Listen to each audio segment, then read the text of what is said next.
Hi everyone, welcome to our channel Namakana Jagattu and once again welcome to Current Affairs MCQ discussion series July 4 2025. So most important question ನಾವು ಇಲ್ಲಿ discuss ಮಾಡ್ತೀವಿ Kannada plus English ಅಲ್ಲಿ okay both language ಅಲ್ಲಿ be with us till the last okay and make best use of it. Let's start the discussion. So first concept ನಾವು judiciary so ನ್ಯಾಯಾಂಗ ಇಂಡಿಯಾದು ಭಾರತೀಯ ನ್ಯಾಯಾಂಗ ವ್ಯವಸ್ಥೆಯಿಂದ ಇದು ಕ್ವಶನ್ ನ ತಗೊಂಡಿರೋದು. ಸೊ ಕ್ವಶನ್ ಏನ್ ಹೇಳ್ತಾ ಇದೆ ಅಂತಂದ್ರೆ government of India has initiated a removal motion against Justice Yashwant Verma of the Allahabad High Court, under which article of the Constitution High Court judge can be removed ಅಂತಿದೆ. Okay, Allahabad ಹೈಕೋರ್ಟ್ನ ನ್ಯಾಯಮೂರ್ತಿ ಯಶವಂತ್ ವರ್ಮಾ ವಿರುದ್ಧ ಭಾರತ ಸರ್ಕಾರ ಪದಚ್ಯುತಗೊಳಿಸುವ ಪ್ರಸ್ತಾವನೆಯನ್ನು ಆರಂಭಿಸಿದೆ. ಓಕೆ, ಸಂವಿಧಾನದ ಯಾವ ವಿಧಿಯ ಅಡಿಯಲ್ಲಿ ಹೈಕೋರ್ಟ್ ನ್ಯಾಯಾಧೀಶರನ್ನು ಪದಚ್ಯುತಗೊಳಿಸಬಹುದು ಅಂತಿದೆ. ಸೊ ಯಾವ ಆರ್ಟಿಕಲ್ ಅಂತ ಕೇಳಿದ್ದಾರೆ. ಸೊ ನಾನು ಡೈರೆಕ್ಟ್ ಆನ್ಸರ್ ಹೇಳ್ತೀನಿ. ಆರ್ಟಿಕಲ್ ಏನು 217 ಆರ್ಟಿಕಲ್ 217 ಪ್ಲಸ್ ಆರ್ಟಿಕಲ್ 218.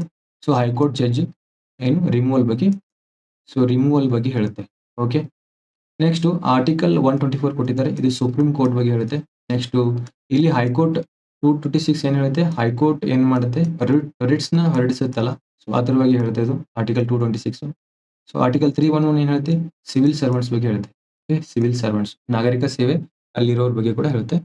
ನೆಕ್ಸ್ಟ್ ಇಲ್ಲಿ ಕಾನ್ಸೆಪ್ಟ್ ಏನು, ನ್ಯಾಯಾಂಗ ವ್ಯವಸ್ಥೆಯಿಂದ ತಗೊಂಡಿದ್ವಿ. ಇಲ್ಲಿ ಏನು ಇದು ಯಾಕೆ ಇದೊಂದು ಕ್ವಶನ್ ನ ತಗೊಳ್ಳಲಾಗಿತ್ತು ಅಂತಂದ್ರೆ, ಇಲ್ಲಿ ಏನಾಗುತ್ತೆ ಜಸ್ಟಿಸ್ ಎಂದ ನ್ಯಾಯಾಧೀಶರು ಆದಂತ ಯಶವಂತ್ ವರ್ಮಾ ಅವರ ಆಫೀಸಲ್ಲಿ ಫೈರ್ ಬ್ರೇಕ್ಔಟ್ ಆಗುತ್ತೆ. ಸೊ ಅಲ್ಲಿ ಬಂದಂತ ಫೈರ್ ವರ್ಕರ್ಸ್ಗೆ ಸೊ ಇಲ್ಲಿ ಇಂಡಿಯನ್ ಕರೆನ್ಸಿ 500 ನೋಟ್ಸ್ ಬರ್ನ್ ಆಗಿ ಅರ್ಧಮುರ್ಧ ಏನು ಸುಟ್ಟೋಗಿರೋ ನೋಟ್ಸ್ ಇಲ್ಲಿ ಸಿಗಾಕುತ್ತೆ ಅವ್ರಿಗೆ. ಇದು ತುಂಬಾ ನ್ಯೂಸ್ ಆಗ್ಬಿಡುತ್ತೆ. ಆಮೇಲೆ ಸುಪ್ರೀಂ ಕೋರ್ಟ್ ಏನ್ ಮಾಡುತ್ತೆ, ಇಲ್ಲೊಂದು ಎನ್ಕ್ವೈರಿ ಕಮಿಟಿನ ರೆಡಿ ಮಾಡುತ್ತೆ. ಸೊ ಈ ಎನ್ಕ್ವೈರಿ ಕಮಿಟಿಲಿ ಏನಾಗುತ್ತೆ, ಈ ಒಂದು ಏನ್ ನ್ಯಾಯಾಧೀಶರು ಇವ್ರ ವಿರುದ್ಧ ಏನು ಎವಿಡೆನ್ಸ್ ಸಿಗುತ್ತೆ ಅವ್ರಿಗೆ. ಎವಿಡೆನ್ಸ್ ಸಿಗುತ್ತೆ, ಹಾಗೆ ಮತ್ತೆ ಒಂದಿಷ್ಟು ಐ ವಿಟ್ನೆಸಸ್ ಕೂಡ ಸಿಗ್ತವೆ. ಇದರಿಂದ ಇವ್ರೇನ್ ಹೇಳ್ತಾರೆ, ಇವ್ರೇನ್ ರೆಕಮೆಂಡ್ ಮಾಡ್ತಾರೆ, ರಿಮೂವಲ್ ಆದೇಶನ ಹೊರಡಿಸ್ತಾರೆ ಇವರು. ಓಕೆ, ಇದು ಒಂದು ಎನ್ಕ್ವೈರಿ ಕಮಿಟಿ. ಸೊ ಇಲ್ಲಿ ರಿಮೂವಲ್ ಹೊರಡಿಸ್ತಾರೆ. ಸೊ ಯಾವ್ದೊಂದು ರಿಮೂವಲ್ ಪ್ರೊಸೆಸ್ ನ ಏನು ಯಾವೊಂದು ಆಕ್ಟ್ ಹೇಳುತ್ತೆ ಅಂತಂದ್ರೆ, ಜಡ್ಜಸ್ ಆಕ್ಟ್ 1968. ಈ ಒಂದು ಆಕ್ಟ್ ಪ್ರಕಾರ ಏನು ಹೈಕೋರ್ಟ್ ಜಡ್ಜ್ ರಿಮೂವಲ್ ಪ್ರೊಸೆಸ್ ನ ಇಲ್ಲಿ ಹೇಳಲಾಗಿದೆ. ಈ ಒಂದು ಆಕ್ಟ್ ಅಲ್ಲಿ ಹೇಳಲಾಗಿದೆ.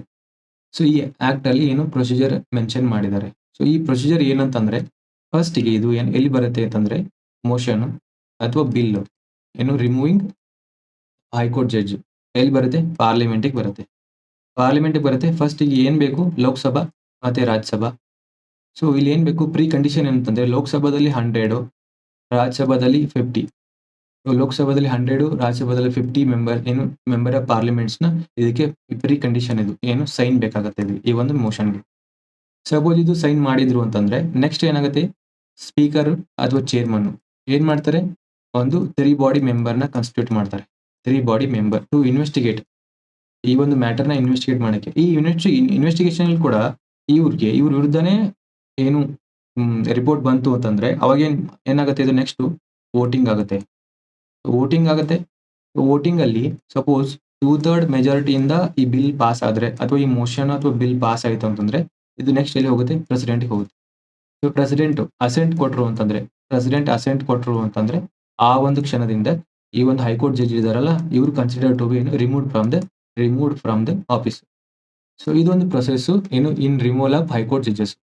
ಸೊ ನಮ್ಗೆ ಏನೇನು ನೆನಪಿರ್ಬೇಕು, ಆರ್ಟಿಕಲ್ಸ್ ಪ್ಲಸ್ ಏನು ಇದು ಯಾವೊಂದು ಆಕ್ಟ್, ಜಡ್ಜಸ್ ಆಕ್ಟ್ 1968. ನೆಕ್ಸ್ಟ್ ಏನು ಈ ಒಂದು ಪಾರ್ಲಿಮೆಂಟ್ ಪ್ರೊಸೀಜರ್, ಈ ಒಂದು ಪಾರ್ಲಿಮೆಂಟ್ ಪ್ರೊಸೀಜರ್ ಏನೇನ್ ಮಾಡ್ತಾರೆ ಅಂತಂದ ಇದನ್ನ ಜಡ್ಜಸ್ ರಿಮೂವ್ ಅಲ್ಲಿ. ನೆಕ್ಸ್ಟ್ ಎಷ್ಟು ಮೆಜಾರಿಟಿ ಇರಬೇಕು, 2/3 ಮೆಜಾರಿಟಿಯಿಂದ ರಿಮೂವ್ ಮಾಡ್ತಾರೆ. ಬಟ್ ಈ ಒಂದು ಪ್ರಕರಣ ಕನ್ಸರ್ನ್ ಯಾಕಾಗಿದೆ ಅಂತಂದ್ರೆ ಇಂಡಿಯಾದಲ್ಲಿ ಸೊ ಭಾರತೀಯ ನ್ಯಾಯಾಂಗ ವ್ಯವಸ್ಥೆ ಇದೆಯಲ್ಲ, ನ್ಯಾಯಾಂಗ ವ್ಯವಸ್ಥೆ ಇದ್ರ ಮೇಲಿಂದ ಟ್ರಸ್ಟ್ ಹೋಗ್ತಾ ಇದೆ. ಸೊ ಏನು ಟ್ರಸ್ಟ್ ಎವಿಡಿಂಗ್ ಆನ್ ಏನು Indian judiciary system. This is from the ಏನು ಈ ಒಂದು ಪ್ರಕಾರದಿಂದ ಇಷ್ಟು ಕಾನ್ಸೆಪ್ಟ್ ನ ನಾವು ನೆನಪಿಡಲೇಬೇಕಾಗುತ್ತೆ. So will move to the next ಏನು ಕಾನ್ಸೆಪ್ಟ್. ಸೊ ನೆಕ್ಸ್ಟ್ ಕಾನ್ಸೆಪ್ಟ್ ಏನು, ಇಂಟರ್ನ್ಯಾಷನಲ್ ರಿಲೇಷನ್ ತಗೊಂಡಿದ್ವಿ. ಏನು PM Modi visit to the Caribbean islands ಗೆ ವಿಸಿಟ್ ಕೊಟ್ಟಿದ್ದಾರೆ. ಸೊ ಕ್ವಶನ್ ಏನಂತ ನೋಡೋಣ ನಾವಿಲ್ಲಿ. During his visit to Trinidad and Tobago, PM Modi became the first Indian PM to visit the country since 1999. Which of the following best describes the significance of this visit ಅಂತ ಕೊಟ್ಟಿದ್ದಾರೆ. Best describes ಇಲ್ಲಿ ಏನಂತಂದ್ರೆ, ಪ್ರಧಾನಿ ಮೋದಿ ಏನು 1999ರ ನಂತರ ಆ ದೇಶಕ್ಕೆ ಭೇಟಿ ನೀಡಿದ ಮೊದಲ ಭಾರತೀಯ ಪ್ರಧಾನಿಯಾದರು. ಇದನ್ನೇ ಕ್ವೆಶ್ಚನ್ ಆಗಿ ಕೇಳ್ಬೋದು. ನೆಕ್ಸ್ಟ್, ಈ ಭೇಟಿಯ ಮಹತ್ವವನ್ನು ಈ ಕೆಳಗಿನವುಗಳಲ್ಲಿ ಯಾವುದು ಉತ್ತಮವಾಗಿ ವಿವರಿಸುತ್ತದೆ ಅಂತಿದೆ. ಓಕೆ, ಆನ್ಸರ್ ಹೇಳ್ತೀನಿ ನಾನು ಡೈರೆಕ್ಟ್ ಆಗಿ. ಕೆರಿಬಿಯನ್ನಲ್ಲಿ ಡಯಾಸ್ಪೋರಾ ರಾಜತಾಂತ್ರಿಕತೆಯನ್ನು ಆಳಗೊಳಿಸುವುದು ಅಂತಂದ್ರೆ ಏನು? ಡೀಪನಿಂಗ್ ಡಯಾಸ್ಪೋರಾ diplomacy in the Caribbean. First of all, ಈ ಕೆರಿಬಿಯನ್ ಐಲ್ಯಾಂಡ್ಸ್ ಎಲ್ಲಿ ಬರ್ತವೆ ಅಂತಂದ್ರೆ, let me draw A small map, geographical map. So ಇದೇನು ಸೌತ್ ಅಮೆರಿಕಾ. ಸೌತ್ ಅಮೆರಿಕಾದಿಂದ ನಾವು ಇಲ್ಲಿ ನಾರ್ತ್ ಅಮೆರಿಕಾ,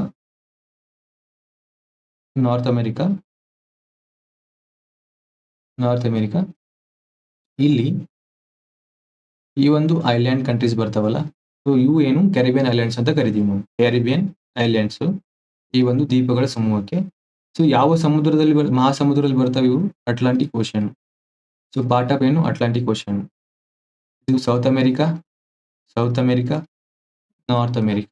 ಓಕೆ, ಸೊ ಇಲ್ಲಿ ಏನಾಗುತ್ತೆ, ಹಾಗಾದ್ರೆ ಇಂಡಿಯನ್ ಡಯಾಸ್ಪೋರನ್ನ ಡಿಪ್ಲೊಮೆಸಿ ಏನು ಡೀಪ್ ಆಗಿ ತಗೊಂಡೋಗ್ಬೇಕಂತ ಯಾಕೆ ಒಂದು ಪ್ರಶ್ನೆ ಬಂತು ಅಂತಂದ್ರೆ, ಮೋದಿ ಇದೇನು ಏನು ಐಲ್ಯಾಂಡ್ ಕಂಟ್ರಿಗೆ ವಿಸಿಟ್ ಮಾಡಿದ್ದಾರೆ, ದಟ್ ಈಸ್ ಕರೆಕ್ಟ್.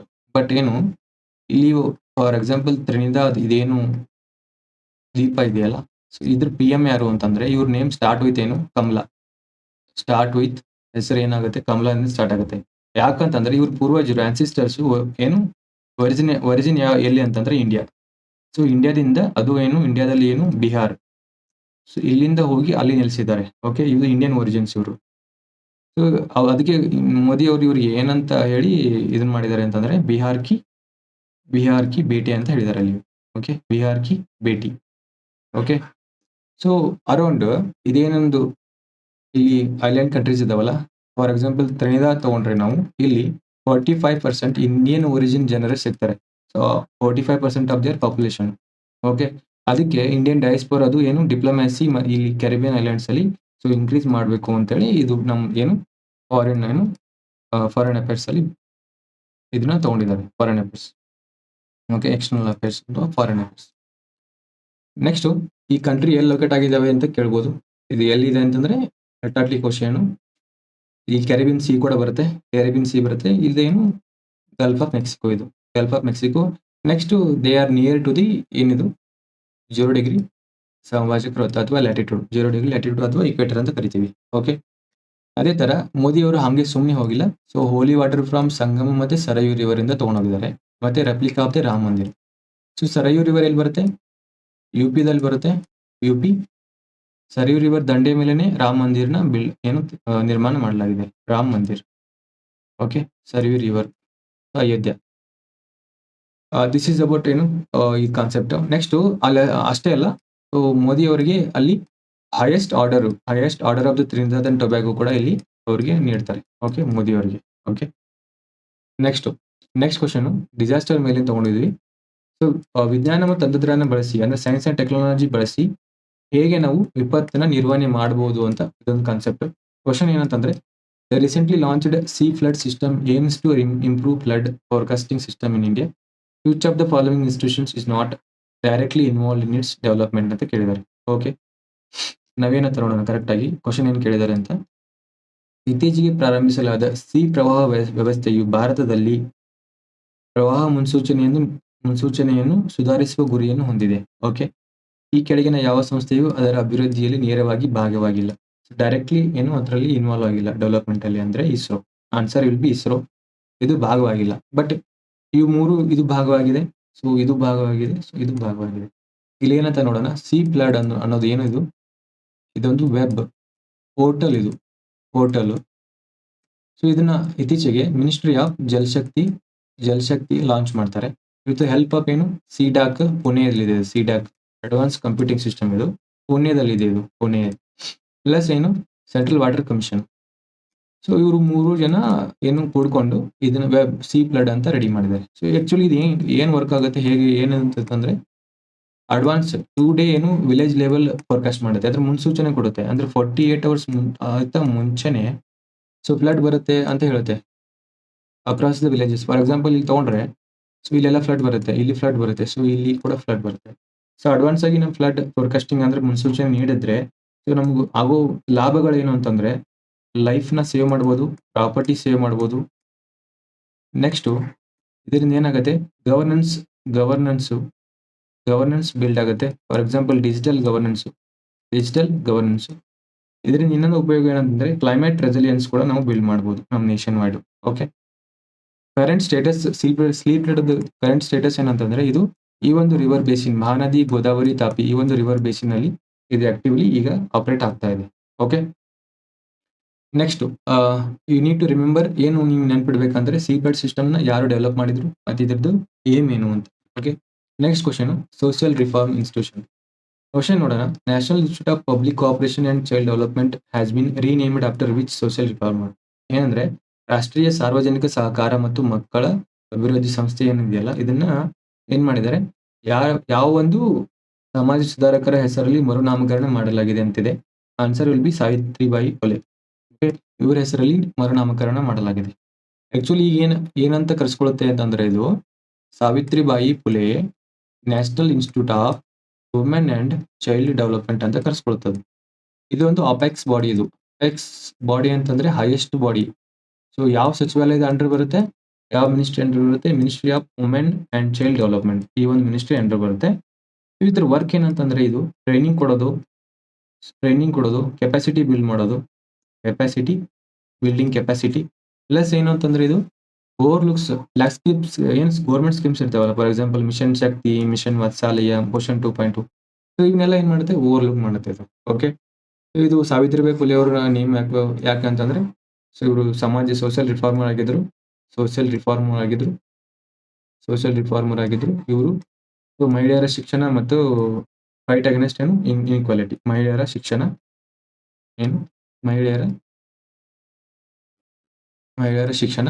ಸೊ ಅವರ ಹಸ್ಬೆಂಡ್ ಆದಂತ ಏನು ಜ್ಯೋತಿಬಾ ಫುಲೆ ಅವರ ಜೊತೆಗೆ ಸೇರಿ ಇವರು ಕೂಡ ಫೈಟ್ ಮಾಡ್ತಾರೆ, ಏನು ಸೋಷಿಯಲ್ ಎವಿಲ್ಸ್ ಏನು ಅಗೇನ್ಸ್ಟ್ ಫೈಟ್ ಮಾಡ್ತಾರೆ.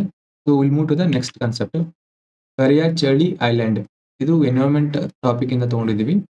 ಫಸ್ಟ್ ಈ ಕ್ವಶನ್ ನೋಡೋಣ. Kariyachali island under threat of submersion, okay, is part of which ecologically important reason ಅಂತ ಇದೆ. ಸೊ ಮುಳುಗುವ ಅಪಾಯದಲ್ಲಿರುವ ಕರಿಯಾಚಳಿ ದ್ವೀಪವು ಯಾವ ಪರಿಸರ ವಿಜ್ಞಾನದ ಪ್ರಮುಖ ಪ್ರದೇಶದ ಭಾಗವಾಗಿದೆ? Answer will be gulf of Mannar ಅಥವಾ ಮನ್ನಾರ್ ಕೊಲ್ಲಿ ಸಾಗರ ರಾಷ್ಟ್ರೀಯ ಉದ್ಯಾನವನ, gulf of Mannar marine national park. So ಈ ಒಂದು ಇದ್ರದ್ದು ಏನು ಪಾರ್ಟ್ ಇದು.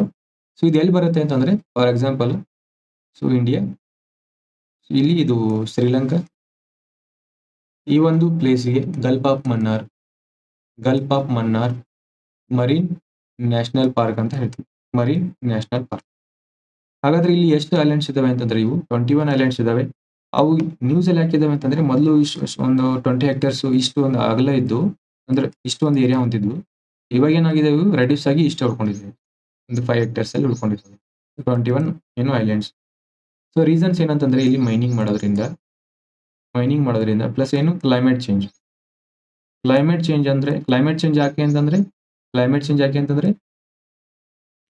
ಏನಾಗುತ್ತೆ, ಸಿ ಲೆವೆಲ್ ಇನ್ಕ್ರೀಸ್ ಆಗ್ತಾ ಇದೆ. ನಮಗೆಲ್ಲ ಗೊತ್ತಿದ್ದಂಗೆ ಸಮುದ್ರದ ಮಟ್ಟ ಏನು ಹೆಚ್ಚಾಗ್ತಾ ಇದೆ. ಕ್ಲೈಮೇಟ್ ಚೇಂಜು ಏನು ಇಂಡ್ಯೂಸ್ ಮಾಡ್ತಾ ಇದೆ, ಗ್ಲೋಬಲ್ ವಾರ್ಮಿಂಗ್.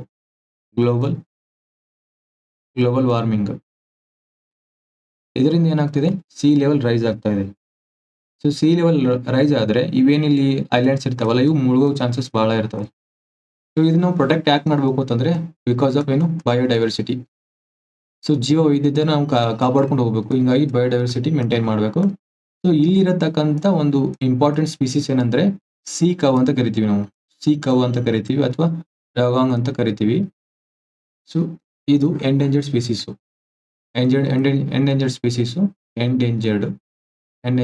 ಇದು ಇಲ್ಲಿ ನೋಡಕ್ ಸಿಗತ್ತೆ. ಓಕೆ, ದಿಸ್ ಇಸ್ ಅಬೌಟ್ ಏನು gulf of Mannar marine national park ಮತ್ತೆ ಈ ಒಂದು ಐಲ್ಯಾಂಡ್ಸ್ ಬಗ್ಗೆ ನೋಡಿದ್ವಿ.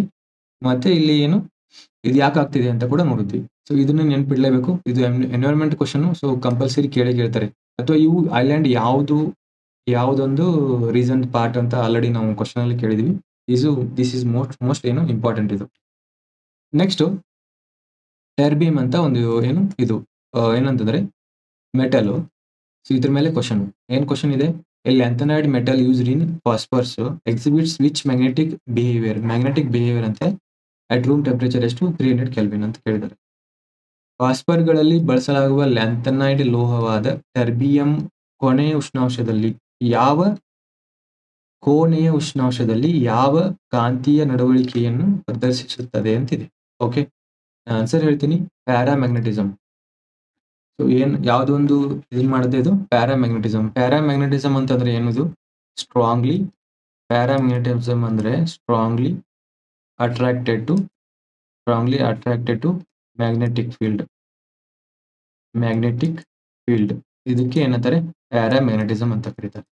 ಈ ಒಂದು ಪ್ರಾಪರ್ಟಿನ ಇದು ಎಕ್ಸಿಬಿಟ್ ಮಾಡುತ್ತೆ. ಇನ್ನೊಂದು ಇದು ಏನ್ ಮಾಡುತ್ತೆ ಅಂತಂದ್ರೆ, ಇದು ಗ್ರೀನ್ ಲೈಟ್ ಎಮಿಟ್ ಮಾಡುತ್ತೆ. ಗ್ರೀನ್ ಲೈಟ್ ಎಮಿಟ್ ಮಾಡುತ್ತೆ. ಸೊ ನೆಕ್ಸ್ಟ್ ಟರ್ಬಿಯಂ, ಇದು ಯಾಕೆ ಇದು ಇದನ್ನಲ್ಲಿತ್ತು ಟರ್ಬಿಯಂ? ಸೊ ನ್ಯೂಸ್ ಅಲ್ಲಿ ಇತ್ತು ಅಂತಂದ್ರೆ, ಟರ್ಬಿಯಂ ಇದು ಎಲ್ಲಿಂದ ಇದನ್ನ ಸಿಂಥಸೈಸ್ ಮಾಡ್ತಾರೆ ಅಂತಂದ್ರೆ, ಮೊನೊಸೈಡ್ ಸೋರ್ಸ್ ಮತ್ತೆ ಜಿನೋಮೈಟ್ ಸೋರ್ಸ್, ಇಲ್ಲಿಂದ ಇದನ್ನ ಏನ್ ಮಾಡ್ತಾರೆ? ಟರ್ಬಿಯಂ ನ ಐಸೋಲೇಟ್ ಮಾಡ್ತಾರೆ. ಓಕೆ, ನೆಕ್ಸ್ಟ್ ಟರ್ಬಿಯಂ ನ ಎಲ್ಲೆಲ್ಲಿ ಯೂಸ್ ಮಾಡ್ತಾರೆ ಅಂತಂದ್ರೆ, ಇದನ್ನ ನಾವು ನೋಡ್ಬೋದು. ಈ ಪ್ರಾಪರ್ಟೀಸ್ ನೋಡಿದೀವಿ ನಾವು, ಏನು ಈ ತರ ಇದೆ. ಇದು ಎಲ್ಲೆಲ್ಲಿ ಇದನ್ನ ಯೂಸ್ ಮಾಡ್ತಾರೆ ಅಂತಂದ್ರೆ, LED ಲೈಟ್ ಗಳಲ್ಲಿ ಯೂಸ್ ಮಾಡ್ತಾರೆ. ನೆಕ್ಸ್ಟ್ ಟಿವಿ ಸ್ಕ್ರೀನ್ ಅಲ್ಲಿ ಯೂಸ್ ಮಾಡ್ತಾರೆ. LED light, TV screen. Next xray improve ಮಾಡಕ್ಕೆ ಮೆಡಿಕಲ್ ಫೀಲ್ಡ್ ಅಲ್ಲಿ ಯೂಸ್ ಮಾಡ್ತಾರೆ. ನೆಕ್ಸ್ಟ್ ಮ್ಯಾಗ್ನೆಟಿಕ್ ಫೀಲ್ಡ್ ಅಲ್ಲಿ ಯೂಸ್ ಮಾಡ್ತಾರೆ. ಆಲ್ರೆಡಿ ನೋಡಿದೆ ನಾವು ಮ್ಯಾಗ್ನೆಟಿಕ್ ಪ್ರಾಪರ್ಟಿನ. Next magnetic sonar. ಸೊ ಇಲ್ಲೆಲ್ಲ ಯೂಸ್ ಮಾಡ್ತಾರೆ. ಹಾಗಾದ್ರೆ ಈ ಟರ್ಬಿಯಂ ನ ಪ್ರೊಡ್ಯೂಸ್ ಮಾಡುವಂತ ದೇಶಗಳು ಯಾವುವು ಅಂತಂದ್ರೆ, ಚೈನಾ ಮತ್ತೆ ಇನ್ನೊಂದು ರಷ್ಯಾ. ಇವು ಜಾಸ್ತಿ ಪ್ರೊಡ್ಯೂಸ್ ಮಾಡ್ತವೆ. ಓಕೆ, ಟರ್ಬಿಯಂ ಅಂತ ಡೈರೆಕ್ಟ್ಲಿ ಕೇಳ್ಬೋದು, ಮತ್ತೆ ಅಥವಾ ಯಾವ ದೇಶ ಪ್ರೊಡ್ಯೂಸ್ ಮಾಡುತ್ತೆ ಅಥವಾ ಅದರದ್ದು ಏನು ಅಪ್ಲಿಕೇಶನ್ಸ್ ಎಲ್ಲಿ ಅಂತ ಕೇಳ್ಬೋದು. ಇಷ್ಟು ಫ್ಯಾಕ್ಟ್ಸ್, ಅದು ಫ್ಯಾಕ್ಟ್ಸ್ ಅಂತಿಲ್ಲ, ಇದ್ರ ಪ್ರಾಪರ್ಟೀಸ್ ಪ್ಲಸ್ ಏನು ಆಲ್ರೆಡಿ LED ಇವೆಲ್ಲ ಮೋಸ್ಟ್ ಇಂಪಾರ್ಟೆಂಟ್ ನೆನ್ಕೊಳ್ಳದೆ ಇರುತ್ತೆ. ಸೊ ದಿಸ್ ಇಸ್ ಅಬೌಟ್ ಏನು ಟರ್ಬಿಯಂ ಮೆಟಲ್. ಓಕೆ, ನೆಕ್ಸ್ಟ್ ನಾವು ನಮ್ದಪ್ಪ ನ್ಯಾಷನಲ್ ಪಾರ್ಕ್ ಬಗ್ಗೆ ನೋಡೋಣ. ಇದು ಕೂಡ ಏನು ಎನ್ವಿರಾನ್ಮೆಂಟ್ ಇಂದ ತಗೊಂಡಿರೋದು ನಮ್ದಪ್ಪ ನ್ಯಾಷನಲ್ ಪಾರ್ಕ್. ಏನಂತಂದ್ರೆ ಕ್ವಶನ್ ಏನು, which rare bird was recently camera trapped in Namdapha national park ಅಂತ ಕೇಳಿದ್ದಾರೆ. ರೇರ್ ಬರ್ಡ್ ಏನಿಲ್ಲಿ ಕಾಣಿಸ್ಕೊಂಡಿದೆ ಅಂತ ಕೇಳಿದ್ದಾರೆ. ಇತ್ತೀಚೆಗೆ ನಮ್ದಪ್ಪ ರಾಷ್ಟ್ರೀಯ ಉದ್ಯಾನವನದಲ್ಲಿ ಏನು ಕ್ಯಾಮ್ರಾ ಬಲೆಗೆ ಬಿದ್ದ ಅಪರೂಪದ ಪಕ್ಷಿ ಯಾವುದು? ಸೊ ಆನ್ಸರ್ ಹೇಳ್ತೀನಿ ನಾನು, ವೈಟ್ ಇಯರ್ಡ್ ನೈಟ್ ಹೆರಾನ್ ಅಂತ. ಓಕೆ, ಬಿಳಿ ಕಿವಿಯ ರಾತ್ರಿ ಹೆರಾನ್ ಅಂತಿದು. ಓಕೆ, ಇದೇ ಆನ್ಸರು. ಇದೇನಾಗುತ್ತೆ, ಇದು ನಾವಿಲ್ಲಿ ಇದ್ರ ಬಗ್ಗೆ, ಈ ಒಂದು ಪಕ್ಷಿ ಬಗ್ಗೆ ನೋಡ್ಬೇಕಂದ್ರೆ, ಇದು ಏನಿದೆ ಎಂಡೇಂಜರ್ಡ್ ಇದೆ. ಇದ್ರ ಸ್ಟೇಟಸ್ ಕೇಳ್ಬೋದು ಡೈರೆಕ್ಟ್ ಆಗಿ. ಇದು ಎಂಡೇಂಜರ್ಡ್, IUCN ಸ್ಟೇಟಸ್. ಓಕೆ, ಅಳಿವಿನಂಚಿನಲ್ಲಿರುವ. ಎಂಡೇಂಜರ್ಡ್ ಅಂತಂದ್ರೆ ಅಳಿವಿನಂಚಿನಲ್ಲಿರುವ ಅಂತ ಬರುತ್ತೆ ಕನ್ನಡದಲ್ಲಿ. ಓಕೆ, ನೆಕ್ಸ್ಟ್ ನಮ್ದು ಕಾನ್ಸಂಟ್ರೇಷನ್ ಏನಂತಂದ್ರೆ, ನಮ್ದಪ್ಪ ನ್ಯಾಷನಲ್ ಪಾರ್ಕ್. ಇದು ಎಲ್ಲಿ ಬರುತ್ತೆ? ಅರುಣಾಚಲ್ ಪ್ರದೇಶದಲ್ಲಿ ಬರುತ್ತೆ. ವಿತ್ ಬಾರ್ಡರಿಂಗ್ ಯಾವ ಕಂಟ್ರಿ, ವಿಚ್ ಕಂಟ್ರಿ ಅಂತ ಬಂದಾಗ, ವಿಚ್ ಕಂಟ್ರಿ, ಸೊ ಬಾರ್ಡರ್ ಅಲ್ಲಿ ಬರುತ್ತೆ. ಇದು ಯಾವ ಕಂಟ್ರಿ ಅಂದ್ರೆ ಮಯನ್ಮಾರ್. ಚೈನಾ ಅಲ್ಲ, ಮಯನ್ಮಾರ್ ಬರುತ್ತೆ. ಓಕೆ, ಇಲ್ಲಿ ಸೊ ಮಯನ್ಮಾರ್ ತೋರಿಸಿದೀವಿ ನೋಡು ಮ್ಯಾಪ್ ಅಲ್ಲಿ ನಾವು. ಇನ್ನೊಂದು, ಈ ನಮ್ದಪ್ಪ ನ್ಯಾಷನಲ್ ಪಾರ್ಕ್ ಇದೆ, ಅದು ಅರುಣಾಚಲ್ ಪ್ರದೇಶದಲ್ಲಿ ಬರುತ್ತೆ. ಇದು ಯಾಕೆ ಫೇಮಸ್? ಸೊ ಇದ್ರದ್ದೊಂದು ಏನಾದ್ರು ಒಂದು ಇಂಪಾರ್ಟೆಂಟ್ ಫೀಚರ್ ಇರ್ತಲ್ಲ, ಸೊ ಇದು ಒಂದು ವರ್ಲ್ಡ್ ಅಲ್ಲೇ ಇಂಪಾರ್ಟೆಂಟ್ ಫೀಚರ್ ಇದೆ. ಇದು only one national park in the world having 4 big cat species ಅಂತೇಳಿ. ನಾಲ್ಕು ಯಾವ ಬಿಗ್ ಕ್ಯಾಟ್ಸ್ ಅಂತಂದ್ರೆ ನೋಡೋಣ. ಒಂದು ಟೈಗರ್ ಪ್ಲಸ್ ಲೆಪರ್ಡ್ ಅಂದ್ರೆ ನಾವು ಚಿರತೆ ಅಂತ ಕರಿತೀವಲ್ಲ, ಲೆಪರ್ಡ್ ಪ್ಲಸ್ ಸ್ನೋ ಲೆಪರ್ಡ್ ಅಲ್ಲಿ ಒಂದು ಇವು ಟೈಪ್ಸ್ ಬರ್ತವೆ. ನೆಕ್ಸ್ಟ್ ಕ್ಲೌಡೆಡ್ ಲೆಪರ್ಡ್ ಅಂತ ಬರುತ್ತೆ.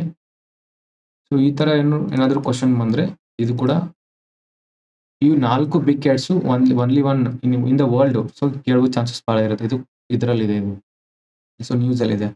Next, okay, we move on to the next question. Reclaim framework ಇದು ಇದ್ರ ಬಗ್ಗೆ ಇದೆ ಕ್ವಶನ್. ಇದು ಕೂಡ ಎನ್ವೈರನ್ಮೆಂಟ್ ಇಂದಾನೆ ತಗೊಂಡಿರೋದು. ಬಟ್ ರೀಕ್ಲೇಮ್ ಅಂದ್ರೆ ಏನ್ ನೋಡೋಣ ನಾವು. ಫಸ್ಟ್ಗೆ ಕ್ವಶನ್ ನೋಡೋಣ.